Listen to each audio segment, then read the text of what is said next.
name is Victoria and welcome back to my channel. If you are new here, welcome. I do makeup blogging and writing stuff and all sorts of different things because I have a bunch of different interests and I just like posting about them. As you can tell, I am not in my normal bedroom. I'm actually not in Texas right now. I'm in Connecticut visiting a family for Christmas.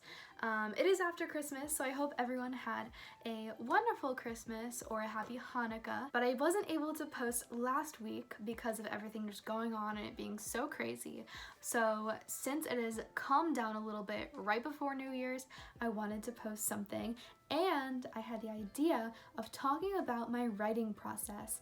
I write a lot, but I specifically, on my free time, love writing poetry. It is just such a great way to express yourself and make this piece of artwork. I genuinely think writing is an art and it takes so much time to really make layers and layers of your masterpiece. So this is my really weird way, I guess, of creating my poems. By the way, I'm sure you've noticed I got a new mic. Yes, I got white because I thought it was really cute. Just let me know if you think it being here is like a distraction. I do have it balanced to my bed, which is why it's like shaking. Unfortunately, I'm not in my normal setup area, which is why I'm just kind of in a corner like near this window filming. I had to make things work. But yeah, tell me if it's like distracting or you like it being here. I just thought white would go well with my theme of pastels. So yeah, let's get right into how I make my poetry. So the very first thing you have to do as a writer, like no matter what you're writing about, is you have to come up with an idea. Formulating an idea takes a lot of time, but thankfully, if you are a creative person, it can just kind of pop up in your head whenever. Probably at annoying times, like whether you're in the shower or right before bed, which is usually when I get my ideas. They often come as individual words or sentences or phrases that just like pop in my head, triggered by something that may be around me or just in general, like it just comes to me and I immediately go to like my iPhone notes and just jot it down because I will always go back to it and then really kind of analyze what that means or what I'm trying to say, what kind of emotion is around that word or sentence. So one idea that I got the other day, I got it literally like walking out of the shower, and it's kind of funny because you're just like minding your own business and then it just like pops right into your head if you're a writer. I don't know, that might be me, but you just get like the most random ideas and then you're like, ugh, because then you have to pause everything and write it down or else you're gonna lose it. So this is what I wrote down right after coming out of a shower.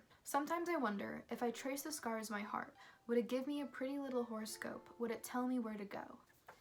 Now that in itself is not like clean, it doesn't really flow, but the idea, it's there and it's definitely something that I can work with.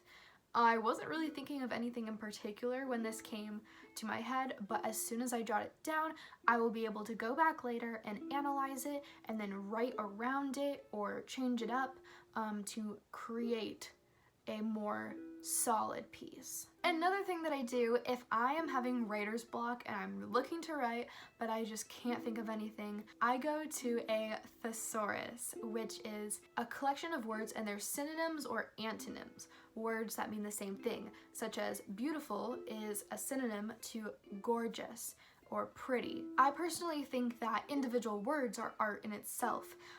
The way that it's pronounced creates an emotion. So even just skimming through thesaurus, you might get some ideas as to what you want to write about, any emotions that you want to convey. And just like the word pretty, as we were just talking about, pretty, it doesn't have too much emotion. It can be used in other ways, but beautiful, it kind of like flows and it dips in and you can kind of visualize around that word. Or the saying run down.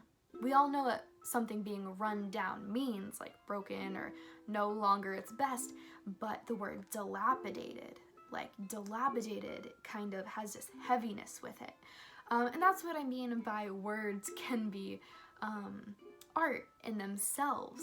So even just skimming through a thesaurus. You might find some words that will inspire you. So now that you have your ideas, we kind of have to unjumble them. Like that idea that I had showed you, it's jumbled, it's messy, it doesn't flow, and it's choppy. You don't even know exactly what it may be saying. And this is where you really need to think about, what are you trying to convey to anyone that is reading this? Is it going to be an emotional or heavy or tidal wave of a piece?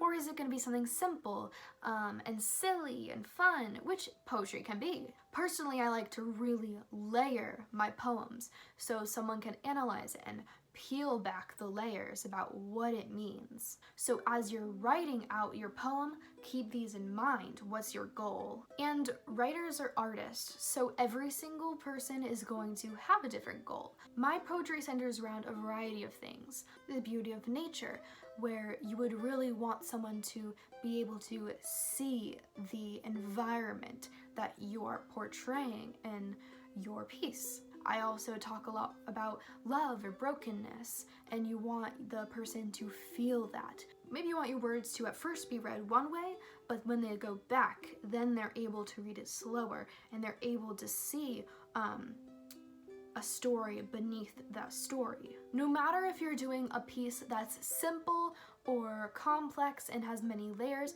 you don't want something that looks like it was written in 5 or 10 minutes. You want to put thought into it. So this is the time to do that. And number 3 is adding literary techniques. It kind of adds just a little flair to it, actually a lot of flair, depending on what you use. This is also where you can kind of manipulate the pace of the poem. I personally feel like poems can be read like a heartbeat. It can be slow and almost like sap, or it can be quick-paced and chaotic, and the reader's heartbeat can increase as they're reading the poem. So this is done a lot by how the poem is written out. Are you doing like short little cut sentences, or are you making the poem a longer length each verse? The structure of a poem is important in itself, even though it may not seem like the most important.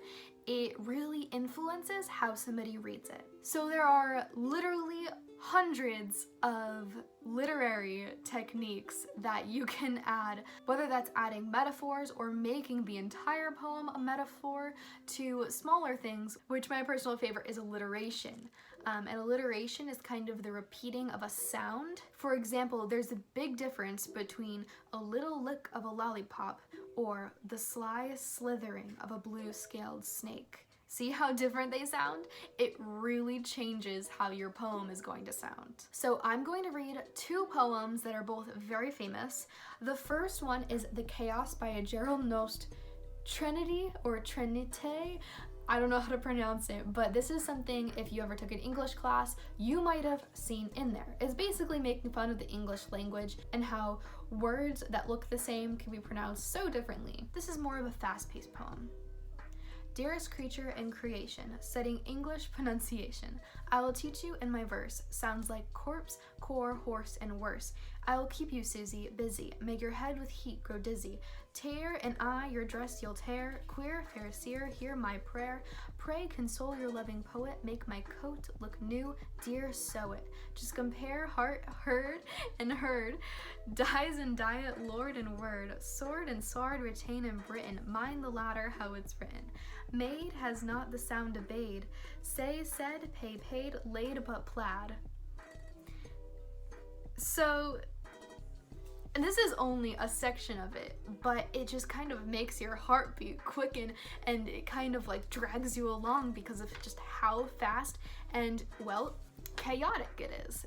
It's called chaos. The second poem I have here you might have also heard of. This is Annabel Lee by Edgar Allan Poe, and it is more of a slow love poem. This is personally one of my favorites. I think it's beautiful.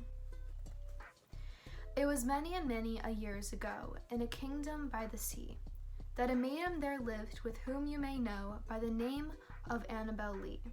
And this maiden she lived with no other thought than to love and be loved by me. I was a child and she was a child in this kingdom by the sea, but we loved with a love that was more than love, I and my Annabel Lee, with a love that winged seraphs of heaven coveted her and me. And this was the reason that long ago, in the kingdom by the sea, a wind blew out of a cloud, chilling my beautiful Annabel Lee, so that her high-born kinsman came and bore her away from me, to shut her up in a sepulchre in the kingdom by the sea.